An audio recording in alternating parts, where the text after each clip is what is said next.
Hey guys, don't worry, I'm here to help you to fix this problem with the step-by-step perfect solution. So let's begin. Now we need to click on advanced options, then click on troubleshoot. Now click on advanced options, and at the last we need to click on command prompt.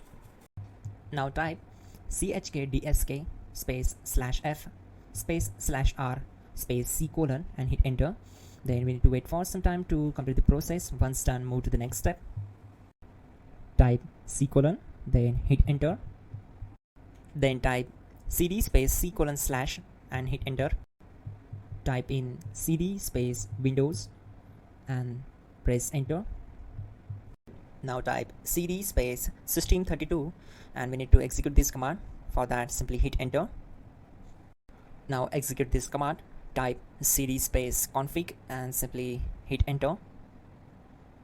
Now execute this command carefully. Type in md space backup and simply hit enter to execute it. Now execute this command. Type copy space ** space backup and simply hit enter. Now execute the command md space backup1 and simply hit enter. Now execute this command carefully. Type in copy space ** space backup1, then simply hit enter to execute the command. Type in cd space regback, then simply hit enter. Execute this command. Type dir, then simply hit enter. Now type copy space ** space ... and hit enter.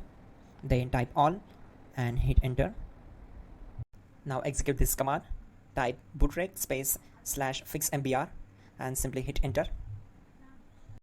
Now type in bootrec space /fixboot and simply hit enter to execute the command. Now type cd space c colon / and simply hit enter.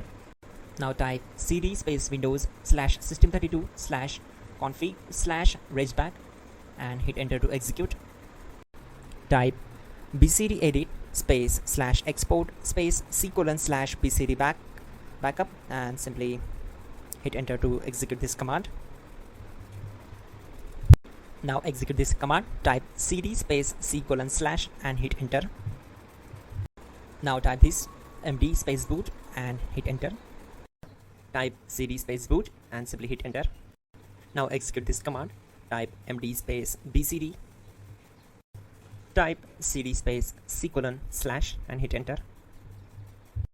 Now type attrib c colon /boot /bcd -h -r -s and hit enter.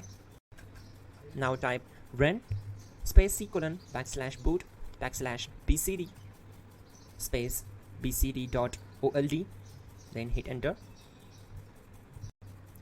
Type bootrec space /rebuild bcd and hit enter. Now type exit and simply hit enter. Now click on continue. It will restart your system. So that's it guys, your problem is solved and you're good to go.